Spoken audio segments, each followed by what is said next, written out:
8वीं रात। जब 8वीं रात हुई तो उसने कहा कि ए नेक बख्त बादशाह। जवान ने बादशाह से कहा कि जब मैंने गुलाम पर वार किया तो इसका सर धड़ से अलग हो जाए, तो उसकी नरखसी भी नहीं कटी, बल्कि महज गले की हड्डी और खाल और गोश्त। मैं समझा कि वो मर गया, लेकिन वो जोर जोर से कराहने लगा। इतने में मेरी बहन ने नींद में करवट बदली, तो मैं उल्टे पांव फर्रा और तलवार को अपनी जगह छोड़कर शहर में आया और महल में दाखिल हुआ और बिस्तर पर सुबह तक सो गया। अब मेरी चचीरी बहन वापस आई और उसने मुझे जगाया, तो क्या देखता हूँ कि इसने अपने बाल काट डाले हैं और सोग के कपड़े में है। इसने मुझसे कहा कि ए चचीरे भाई, मेरे इस फेल को बुरा मत मान। मुझे खबर मिली है कि मेरी माँ फौत हो गई और बाप जिहाद में मारा गया और एक भाई को बिच्छू ने काट लिया और दूसरा लड़ाई में मारा गया। अब मेरा फर्ज है कि रोऊं और शोक करूं। ये सुनकर मैं चुप हो गया और इससे कहा कि जो तेरा जी चाहे कर, मैं तेरी मर्जी के खिलाफ कुछ नहीं चाहता। उसने पूरे 1 साल शोक किया और रोने धोने में गुजारा। साल गुजरने के बाद उसने मुझसे कहा कि मैं चाहती हूँ कि महल के अंदर एक गुंबद नुमा मकबरा बनवाऊं और उसे अपने शोक के लिए मखसूस कर दूं और उसका नाम भी तलाहजान रखूं। मैंने कहा जो तेरा जी चाहे कर। इसने शोक के लिए एक 12 दरी बनवाई और उसके बीच में एक गुंबद और कबर नुमा एक मदफन। फिर इसने गुलाम को लाकर वहां रखा। इसमें जान तो थी, लेकिन इससे उसे कोई फायदा ना पहुंच सकता था। हाँ, वो शराब पीता था और जिस रोज से उसे जख्म लगा था, इसकी जबान बंद हो गई मगर मौत ना आई। वो हर सुबह वो शाम इसके पास जाती और गुंबद के अंदर इस पर नाला वो जारी करती और उसे दिन रात शराब मिकवी सखनियाँ पीने को देती। यही हालत थी कि दूसरा साल आ पहुंचा। मैं अपने आप को बहुत रोके हुए रखता था, मगर उसकी तरफ कोई इल्तिफात ना था। एक रोज में इसके बेजाने बोझे वहां पहुंच गया, तो क्या देखता हूं कि वो रो रो कर कह रही है कि तो मेरी आंखों से क्यों ओट है, मेरे दिल के सुकून मेरे साथ बातें कर, ए मेरी जान बोल, ए मेरे प्यारे।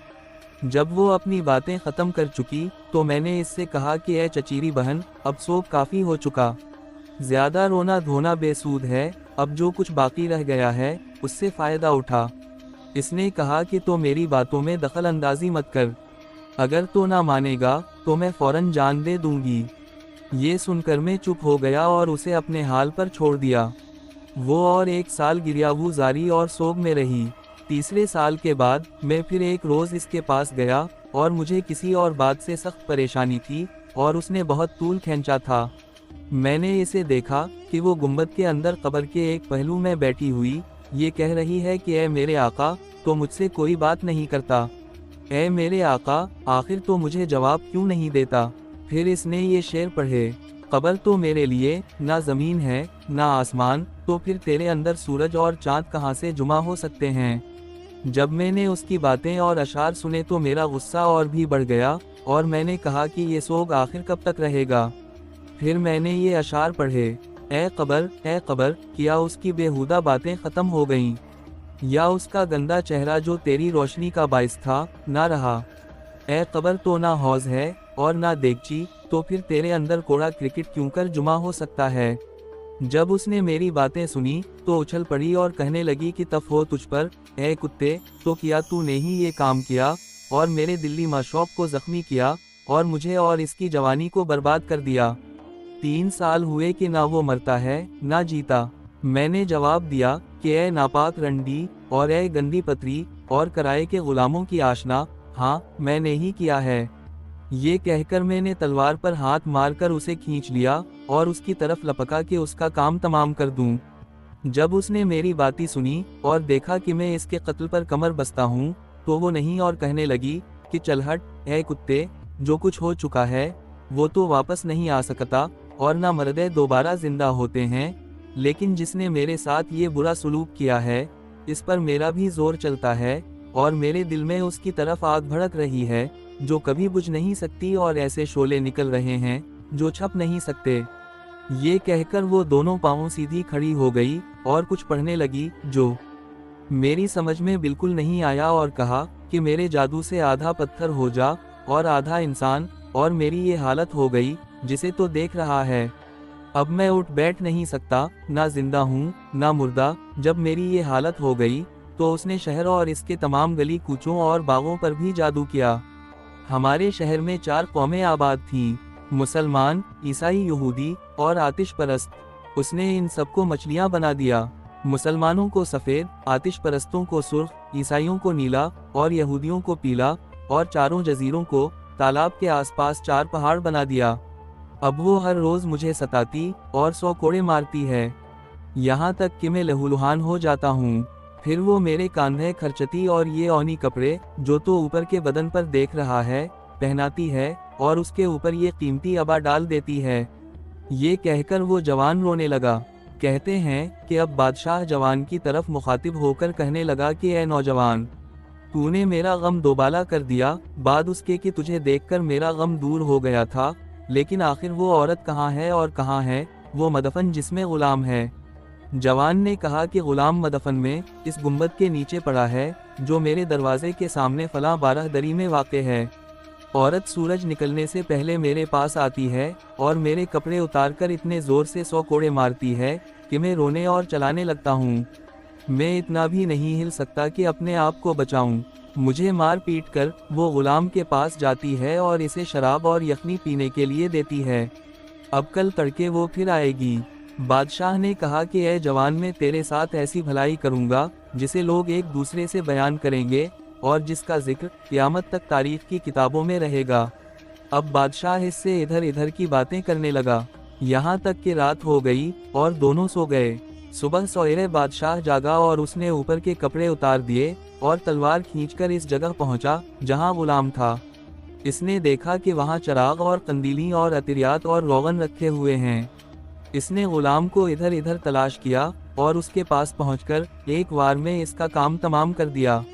फिर इसे अपनी पीठ पर लादा और ले जाकर एक कनुई में डाल दिया जो इस महल के अंदर था। फिर वो वहीं वापस आया और गुलाम के कपड़े पहनकर कब्र के अंदर लेट गया और नंगी तलवार अपने बराबर रख ली। थोड़ी ही देर के बाद वो हरामजादी जादूगरनी आई और आते साथ ही अपने चचीरे भाई के कपड़े उतारे और कोड़ा लेकर उसे मारना शुरू किया। इसने कहा कि आह मेरी बहन, किया मेरी मौजूदा मुसीबत काफ़ी नहीं, ए बहन मेरे हाल पर रहम खा। इसने कहा कि हाँ, जिस तरह तूने मेरे ऊपर रहम खाकर मेरे माशौक को जिंदा रखा है। जब वो कोड़े मारे मारते थक गई और उसके जिस्म से खून बहने लगा तो उसने उसे ओनी कपड़े पहनाए और उनके ऊपर से अबा। फिर वो शराब का जाम और यखनी का प्याला लेकर गुलाम के पास गई और गुंबद में दाखिल होकर रोने पेटने लगी कि ए मेरे आका, कुछ तो कह और बातें कर। बादशाह ने जबान मरोड़ कर धीमी आवाज़ से हबशियों के लहजे में कहा कि आह ला हौला वला कुव्वता इल्ला बिल्लाह अल-अली अज़ीम। औरत ने जब उसे बात करते सुना तो मारे खुशी के चला उठी और बेहोश हो गई। जब इसे ज़रा होश आया तो उसने कहा कि वाकई तो तंदुरुस्त हो गया है। बादशाह ने अपनी आवाज़ और ज़्यादा धीमी करके कहा कि ए हरामज़ादी, किया तो इस काबिल है कि मैं तुझसे बात करूं? औरत ने कहा कि क्यों? इसने जवाब दिया कि इसलिए कि तो दिन भर अपने शौहर को सताती है और वो वावेला करता है और मेरी नींद रात से सुबह तक हराम कर देता है। वो रोता पीटता और मुझे और तुझे कोसता है। इससे मुझे बहुत तकलीफ पहुंचती है। अगर ये ना होता तो मैं कब का तंदुरुस्त हो चुका होता। उसी लिए मैं तुझसे बोलता भी नहीं। इसने कहा कि अगर तेरी मर्जी है तो मैं उसे अभी अच्छा किए देती हूँ। बादशाह ने कहा कि हाँ, इसे अच्छा कर दे ताकि मुझे आराम मिले। इसने कहा कि बसर वो चश्म और उठ खड़ी हुई और गुंबद से निकलकर महल में गई और एक प्याले में पानी भरकर इस पर कुछ पढ़कर फूंका। पानी खोलने लगा और इस पर बुलबुले उठने लगे और हांडी की तरह जोश आने लगा। इस पानी में से उसने अपने शौहर पर छिड़का और कहने लगी कि अगर तो मेरे जादू और फरेब की वजह से ऐसा हो गया है तो इस सूरत को बदलकर अपनी असली सूरत इख्तियार कर ले। इसने ये कहा ही था कि जवान को हरकत हुई और वो अपने पाँवों पर खड़ा हो गया। अपने आप को तंदुरुस्त पाकर वो फूला ना समाया और कहा कि अशहदु अल्ला इलाहा इल्लल्लाहु व अशहदु अन्ना मुहम्मदन अब्दुहु व रसूल अल्लाह सल्लल्लाहु अलैहि वसल्लम। औरत ने कहा कि यहाँ से निकल जा और फिर कभी हरगिज वापस ना आइयो, वरना मैं तुझे कत्ल कर डालूंगी। ये कहकर उसने शौहर को बहुत डांटा डिपटा और वो चला गया। औरत गुंबद के अंदर गई और कहने लगी कि ए मेरे आका, बाहर निकल ताकि मैं तेरा दीदार करूं। बादशाह ने धीमी आवाज़ में उससे कहा कि जो कुछ तूने किया है उससे मुझे महज जुज़वी मुसर्रत हासिल हुई है, मुकम्मल नहीं। اس نے کہا کہ اے میرے معشوق، میرے پیارے حبشی، مکمل کیا ہے۔ اس نے کہا کہ اے ملونا، تجھ پر خدا کی لعنت، وہ اس شہر اور چاروں جزیروں کے باشندے ہیں۔ ہر روز آدھی رات کو مچھلیاں اپنا سر نکال کر واویلا کرتی اور مجھے اور تجھے کوستی ہیں۔ اس وجہ سے مجھے بالکل چین نہیں آتا۔ جا اور ان کو جلد آزاد کر کے واپس آ اور میرا ہاتھ پکڑ کر مجھے اٹھا، کیونکہ اب میں کسی قدر تندرست ہوں۔ جب اس نے بادشاہ کی باتیں سنے اور وہ اسے غلام سمجھ کر خوش ہو رہی تھی، تو اس نے کہا کہ اے میرے آقا برو چشم بسم اللہ، اور مارے خوشی کے اٹھ کھڑی ہوئی، تالاب کے پاس جا کر اس میں سے تھوڑا سا پانی لیا۔ اب شہرزاد کو صبح ہوتی دکھائی دی اور اس نے وہ کہانی بند کر دی جس کی اسے اجازت ملی تھی۔